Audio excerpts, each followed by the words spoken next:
Днес е 6 май, денят на армията. Времето е напълно перфектно. И затова решихме с моите приятели да си направим една разходка до Витоша. Ще отидем до Алековите водопади.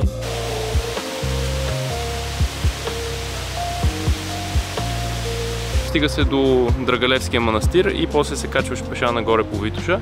Изкачването е по легато и отнема около 1 час. В това видео ще ви покажа маршрута и гледката отгоре и се надявам да вдъхновя и вас за разходка до Витоша някой уикенд. Нека започваме!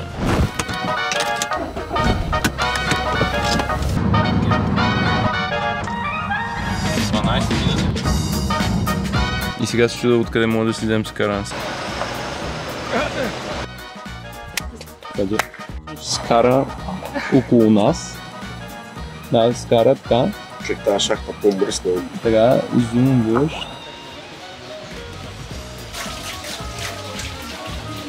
Добре. Окей, гъшия дроп с праскови. О!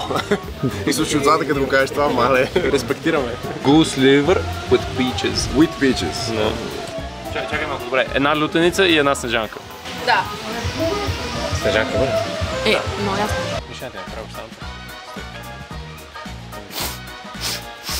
What the fuck is this? Казваш безцветно, мирише на грозде. Има такава напитка. Има такава напитка. И като се изгори, се маже с него. Прайм. Степче. Нивея. I don't know. Като се изгори, се маже с него, само пана. Не, брате, почка. Пак, някой има С ли... бочко флейвор ли? Да, бе. Да, бе. Fire. Да, бе. На това детското да не ти щипе на очите. Това да бочко трябва да пусне флейвор за вейпове. Не, трябва да е IQOS flavor. Това ще е най-беге нещо. Какво напредня? За бебето. Алкохол фри. Не бе, IQOS с вкус на бочко. Добре. Не е обратно. Бочко с вкус на IQOS. Тук ни е манчета.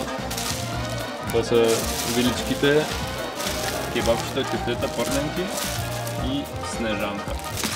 Ой. Мале! Паде, ние ще се убием. Сядаме и после. Аре, да. Не, за кой изобщо се катерим? Взехме кебабчетата и кюфтетата от воденичката. Най-готният ресторант на планетата. Малко скъпичък, но много хубав. И сега отиваме към Драгалевски манастир.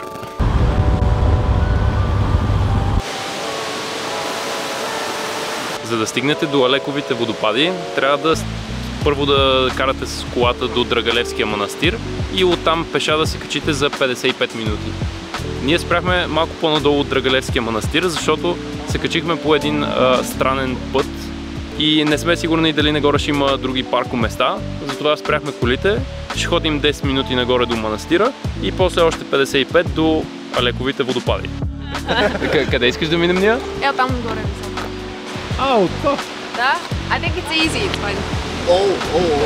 Имаме най-премиум навигатора, когато става въпрос за планини, това е Друми.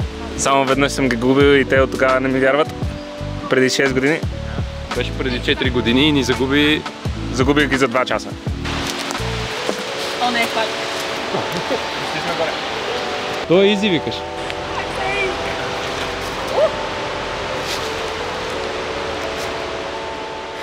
Добре, че Accenture са спонсорирали новите маратонки. Не за на мама!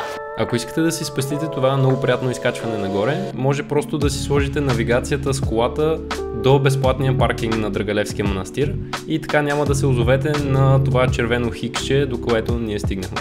Това е манастира, ще влизаме ли в него? Ако ще ядем, може да влизаме. Ако ще ядем. Реално, искаме ли да ядем или горе ще ядем? Как разбра? Да се качим, ще ядем и навръщане ще... Не бе, а поповете къде ядат?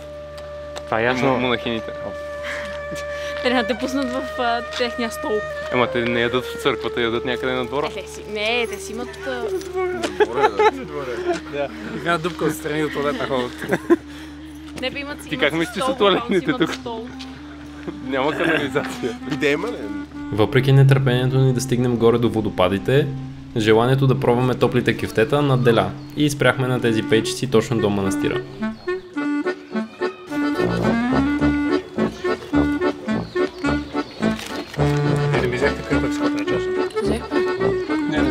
За финал даже си направихме еспресо с тази преносима кафе машина на Илия. Работа не ме.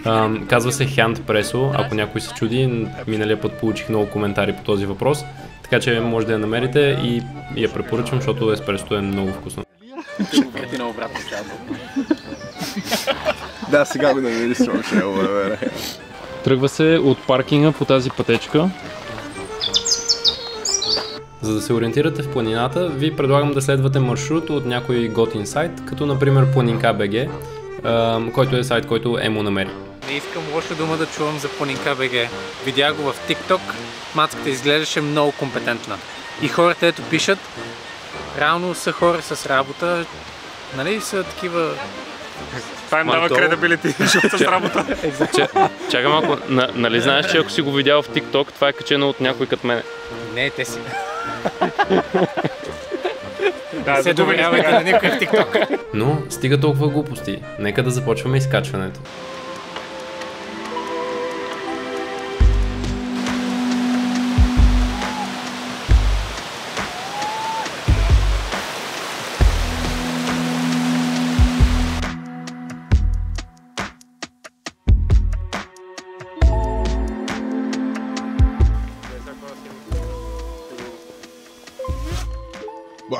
Снимам го. Помоли се, чадо. Ще взема сълта.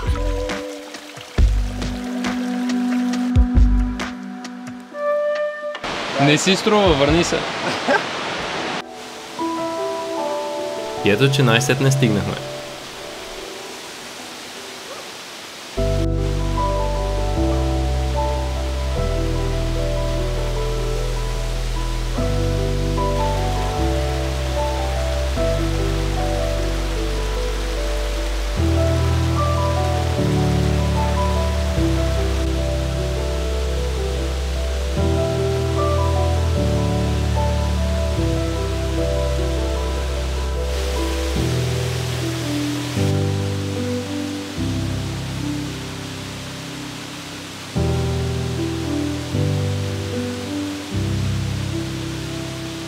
Хареса ли ти изкачването? Ние. Да, реално трябваше да е 50 минути, но с нашото темпо беше час 40 и беше много приятно. Заслужаваше ли си гледката? Доволна ли си? Да. И Планинка.bg ужасен топ. Изобщо не ни разочароваха. Ти помислиш? Беше много добре. Беше кратко, полегато и приятно. Полегато беше Да. Не беше трудно изкачването.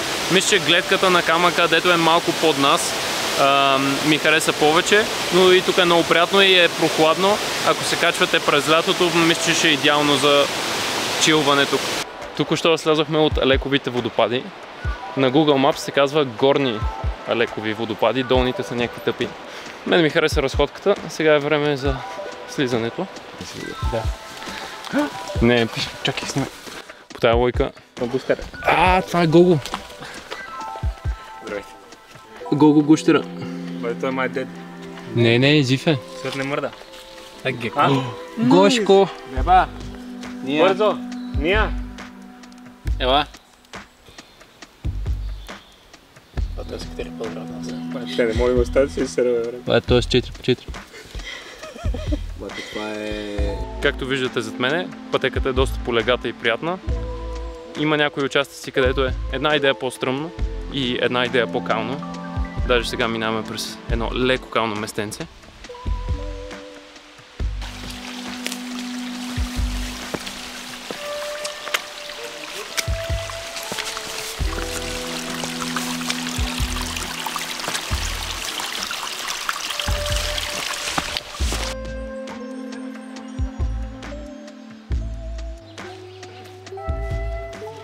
Топ 4 най-лоши идеи. Взимай ги по едно. Що готих си? Да нема чакате. Аз не бих се качвал повече. Има готино вино. Аре слиза и топ G.